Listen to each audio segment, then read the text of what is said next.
মত প্রকাশের স্বাধীনতার সুযোগ নিয়ে একটি গোষ্ঠী নানা অপপ্রচারের মাধ্যমে দেশে অস্থিতিশীলতা তৈরির অপচেষ্টা করছে বলে অভিযোগ করেছেন প্রধানমন্ত্রীর উপদেষ্টা ডক্টর মাহদি আমিন।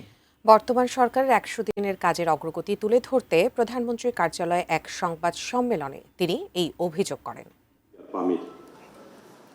একটি অবাধ ও নিরপেক্ষ নির্বাচনের মাধ্যমে ত্রয়োদশ জাতীয় সংসদে সংখ্যাগরিষ্ঠ দল হিসেবে সরকার গঠন করেছে বিএনপি। এ সরকারের ১০০ দিনে কি কি কাজ করেছে সেই অগ্রগতির খবর জানাতেই সংবাদ সম্মেলন তেজগাঁওয়ে প্রধানমন্ত্রীর কার্যালয়ে। তার প্রতিবেদনকে কতটুকু গুরুত্ব দিয়েছেন। শুরুতেই প্রধানমন্ত্রীর অতিরিক্ত প্রেস সচিব আতিকুর রহমান রুমন বলেন, বিগত সময়গুলোতে দেশের সামাজিক অবক্ষয় ঝুঁকিপূর্ণ অবস্থানে পৌঁছেছিল। এ কারণে মানুষ সামাজিক যোগাযোগ মাধ্যমেও ভাষাগত পরিশীলতা হারাচ্ছে। এর একটা সামাজিক অবক্ষয় কিন্তু হচ্ছে। এরা কাদের দিয়ে বলাচ্ছি? আমরা বলাচ্ছি হচ্ছে আপনার আমার সন্তানদের দিয়ে বলাচ্ছি। তা আমাদের মনে হয় এগুলো থেকে আমাদের সরে আসা উচিত।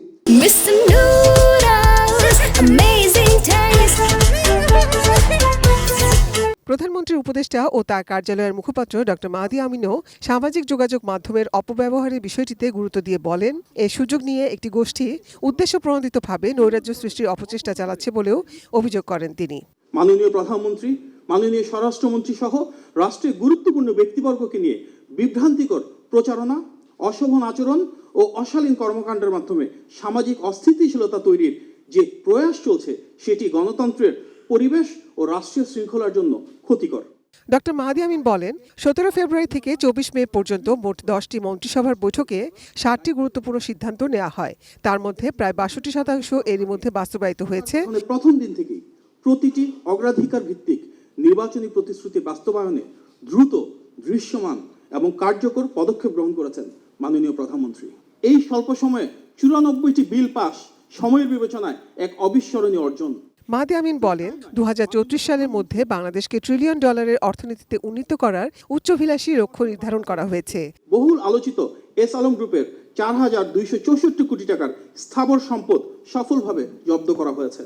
পাশাপাশি সরকার সফলভাবে $৯০.৬৬ বিলিয়ন বৈদেশিক ঋণ পরিশোধ করে স্বল্প সময়ে আন্তর্জাতিক পরিমণ্ডলে বাংলাদেশের অর্থনীতির দৃঢ় ও সক্ষম অবস্থানের প্রমাণ রেখেছে। বিদেশে পাচার হওয়া মানি লন্ডারিং এর অর্থ দেশে ফিরিয়ে আনতে 10টি দেশের মধ্যে ইতিমধ্যে 3টি দেশের সঙ্গে ঐতিহাসিক চুক্তি স্বাক্ষরিত হয়েছে।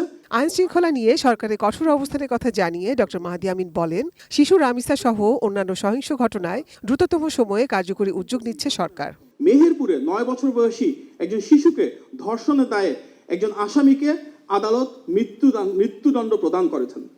মাত্র 29 কার্য দিবসের মধ্যে এই মামলার রায় ঘোষণা দেশের বিচার ব্যবস্থায় যে দ্রুত বিচার সম্ভব সেই বিরল নজির স্থাপন করেছে। এখন ভুক্তভোগীরা প্রধানমন্ত্রীর কাছে যান না, বরং প্রধানমন্ত্রী জনগণের দুয়ারে পৌঁছে যাচ্ছেন। রাষ্ট্রের সর্বোচ্চ ক্ষমতাধর ব্যক্তি তিনি সরাসরি দেশের মানুষের পাশে দাঁড়িয়ে অনুভূতিশীল এক নেতৃত্বের নতুন নজির স্থাপন করছেন। Nazia Afrin, ATN news, Dhaka. বাংলাদেশের